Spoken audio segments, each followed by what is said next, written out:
ब्राह्मण जाति में जन्मा हुआ व्यक्ति डाकू हो गया, और डाकू हो गया तो बहुत भयंकर डाकू हो गया, प्रसिद्ध हो गया। उस क्षेत्र में कोई नहीं जाओ, उस वन में जहां वो रहता था। कहते हैं एक बार सप्तऋषि उधर चले गए और उस डाकू ने कहा कि तुम रुक जाओ, रुको तुम। वो क्या करता था, पहले मारता था और पीछे लूटता था और काट के उंगली कहते अपने गले में टांग लेता था कि मैंने कितने आदमियों को मार दिया, गिनती करने के लिए। तो महर्षि नहीं रुके, सप्तऋषि नहीं रुके, चलते रहे। फिर उसने कहा रुक जाओ, नहीं तो मैं तुम्हें मार डालूंगा। अब ऋषि कहने लगे ले भगत हम तो रुक गए, तू कद रुकेगा? हम तो रुक गए, क्योंकि उन पूरी कॉन्फिडेंस के साथ उसका सामना किया, नहीं तो उसकी तब शक्ल देखते घी बच जाया करती इंसान की। तब उसने देखा कि तो बड़े धड़ाके से बोल रहे हैं। उसके अंदर का वो शत्रु जो खुरापात था वो दब गया, एकदम सुन्न हो गया वो। उसने पूछा क्या बात, कि हम तो रुक गए, तू कद रुकेगा ये जुल्म करने से? क्या तू ये जुल्म जो कर रहा है इसके तेरे घर वाले हिस्सेदार हैं? जो तू पाप कर रहा है, क्या तेरे घर वाले, तेरी पत्नी, तेरे पुत्र इस पाप को डिवाइड कर लेंगे? वो कहने लगा कि हाँ करेंगे वो, क्योंकि मैं यहां से लूट कर धन ले जाता हूं, वो मेरा परिवार पोषण हो रहा है, वो मेरे पाप के भागी होंगे। तो ऋषियों ने कहा कि नहीं, तेरी भूल है, पहले घर पता करके या फिर हमें मार देना, लूट लेना हमारे पास जो रखा है। तो उसने कहा कि तुम भाग जाओगे। ऋषियों ने कहा कि हमें बांध दे प्रत्येक वृक्ष के। उसने न्यारे न्यारे सातुओं को अलग अलग बांध दिया, पीछा हाथ करके घर गया। घर जाके उसने अपनी पत्नी से पूछा कि मैं जो ये पाप कर रहा हूं, क्या आप मेरा इसमें सहयोग देंगे, ये पाप के भागी बनोगे? वो कहने लगी मैं पाप की भागी नहीं बनूंगी, क्योंकि आप मेरे पति हो, मुझे इस वचन के साथ आप लाए थे कि आप मेरे घर संभालना, बच्चों का पालन करना, मैं कमा के लाऊंगा। अब मेरे लेखे तू मजदूरी कर, मेरी तरफ से चाहे तू डाके मार, मैं अपना काम कर रही हूं, इस पाप का भागी तू होगा। फिर बच्चों से पूछा, बच्चे भी कोई 10 वर्ष का, कोई 12 वर्ष का, कोई 15 वर्ष का। और पहले सभी ब्राह्मण लोग अपने बच्चों को गुरुकुलों में भेजा करते थे ऋषियों के पास शिक्षा देने के लिए, लेने के लिए। तो गुरु लोग तो शिक्षा अच्छी ही देते हैं। तो उन्होंने कहा कि नहीं पिताजी, हम आपके किए हुए पाप के भागी बिल्कुल नहीं होंगे, आप अपने कर्मों के पास स्वयं बैठोगे। हम जब तक नाबालिग हैं तब तक हम आपका फर्ज हमें पालने का है, चाहे किसी तरह पालो। और जब हम बालिग हो जाएंगे, अपनी कमाई करने लग जाएंगे, तेरे अन्न को छुएंगे नहीं। अब उसने सोचा भैया तो बात बिगड़ गई, ये तो सारा एक काम मेरे ऊपर लाद दिया न। तो उसी से मैं वापस आ गया, उनके चरणों में गिर गया, चरण पकड़ दिए, कहा प्रभु मेरा उद्धार करो। अब जैसा भी उनको समाधान था उनको बता दिया कि बेटा भक्ति करे, डट कर साधना कर, तेरा कल्याण हो जाएगा। तो कहते वो बुराई त्याग करके फिर महर्षि की पदवी पाया। इसी प्रकार एक कालू झीमर था, एक कालू नाम का मछियारा था, और वो इतना बेसब्रा था, इतना बेईमान था, मछलियां अलग अलग वहां से पकड़कर दूसरे तालाबों से जाल डाल कर पकड़ के लाता था, शहरों में बेचता था और खुद भी खाता था, बच्चे भी थे, उसके संतान थी। जिस राज्य में वो कालू झीमर रहता था, उसके पड़ोसी राज्य में एक बहुत ही एक नेक आत्मा, धर्मात्मा राजा था, उसने अपने पूरे राज्य में हिंसा बंद करवा रखी थी, और कोई हिंसा करता था उसको बहुत भयंकर जो है ना दंड देता था, जिस कारण से उस राजा के तालाबों में कोई भी मछलियां नहीं पकड़ता था, और उसके तालाबों में अच्छी मोटी मोटी स्वस्थ मछलियां थी। अब उस बेईमान ने उस अपने क्षेत्र की तो सारे तालाबों की वह मछलियां डो के बेच दी।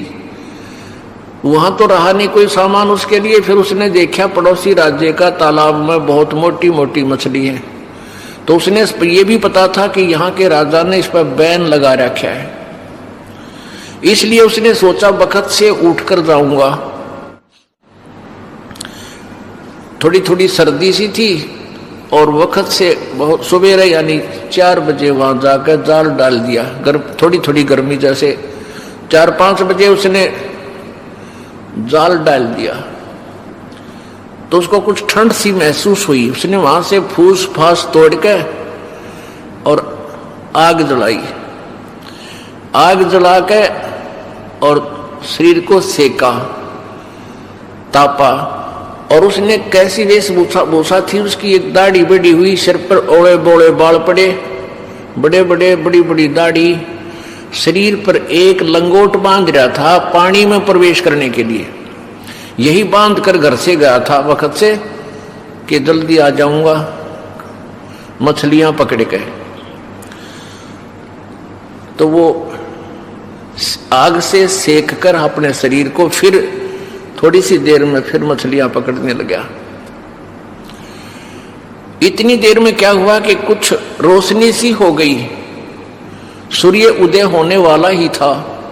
उधर से क्या हुआ कि उसी नगरी का राजा जिसने वहां बैन लगा रखा था, वो राजा सुबह सुबह हाथी पर सवार होकर और सैकड़ों सैनिकों के साथ, अंगरक्षकों के साथ एकदम वहां प्रकट हो गया। यानी ऐसा मोड़ मुड़ता था रास्ते का, ऐसे एकदम उस तालाब के साथ मुड़ गया।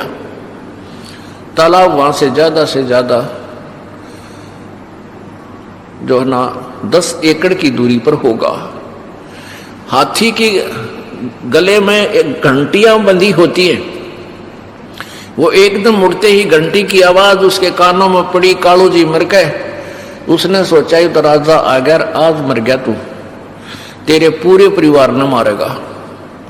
अब उसने देखा कि राजा बड़ा धार्मिक है और कोई विकल्प नहीं है, तेरी जान बचने का, भाग भी नहीं सकता, सैनिक साथ है।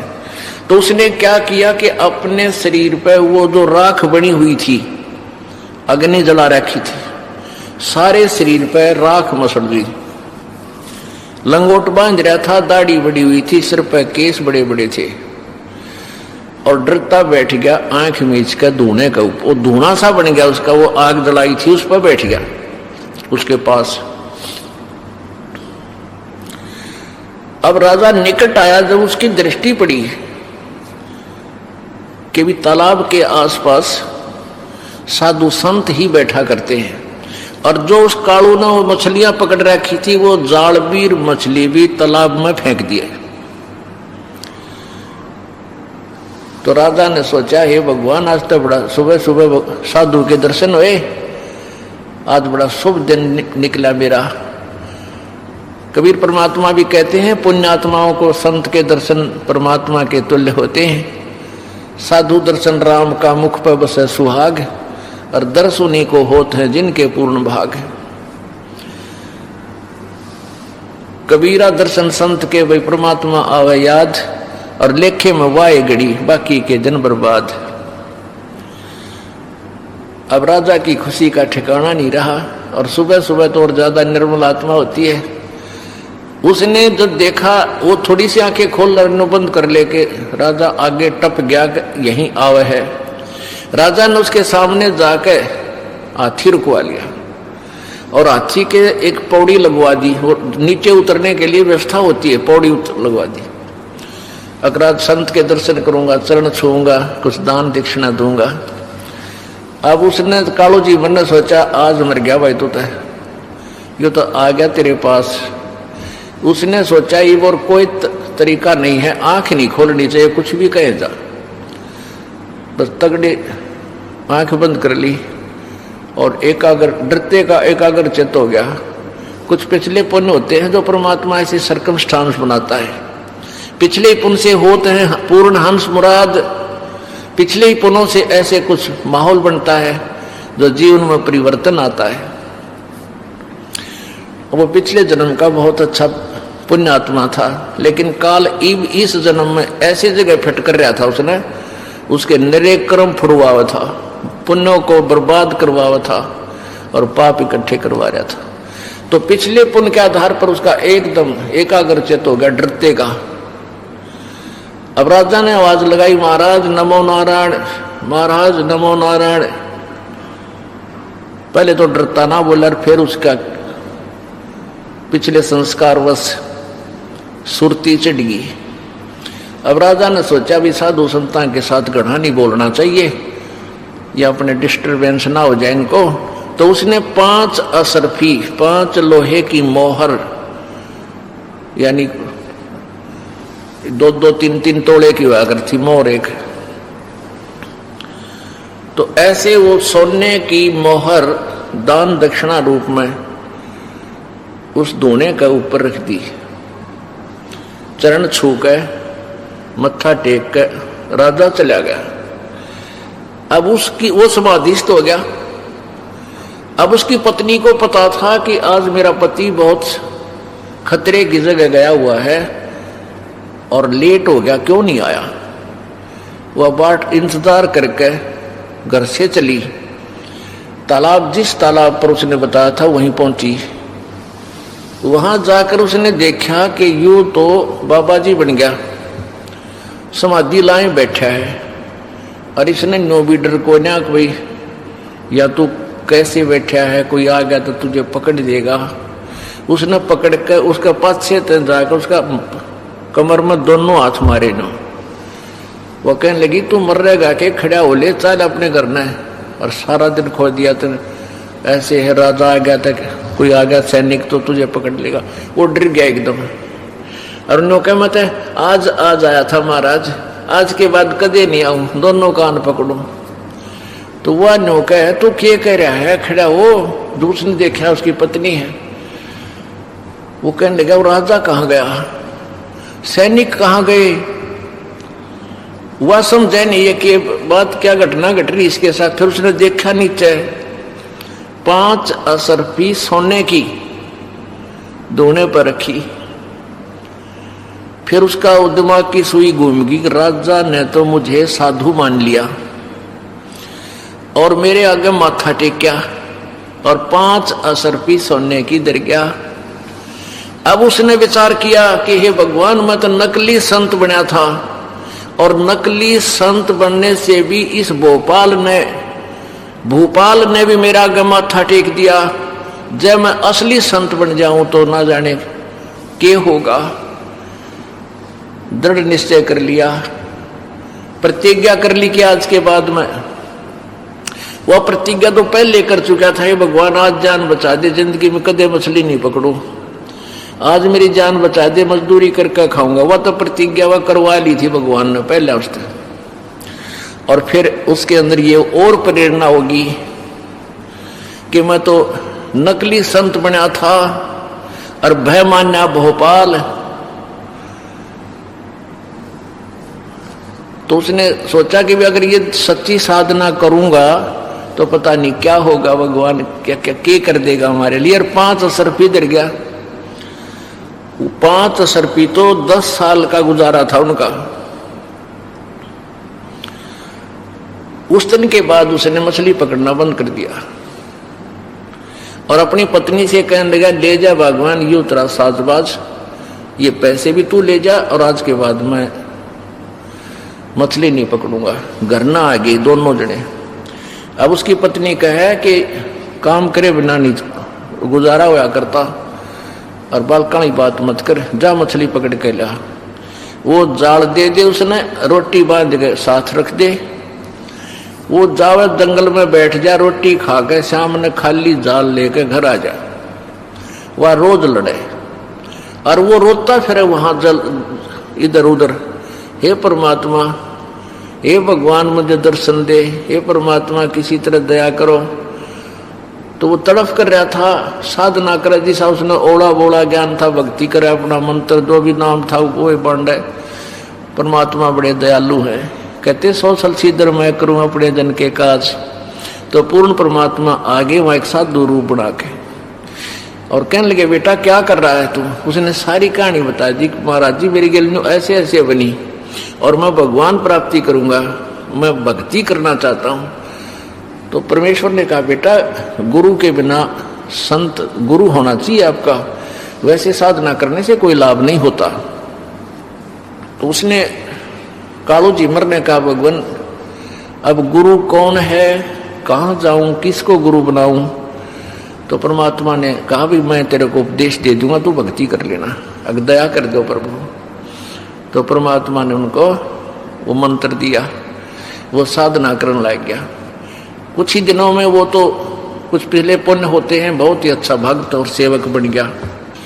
तब परमात्मा ने कहा, बेटा अब कोई भी जिज्ञासु तेरे पास आवे, उसकी सारी बुराई छुटवा कर तो उपदेश दे दिया करिए। अब इस तरह उस कालू झिमर को गुरुपद प्राप्त हुआ था।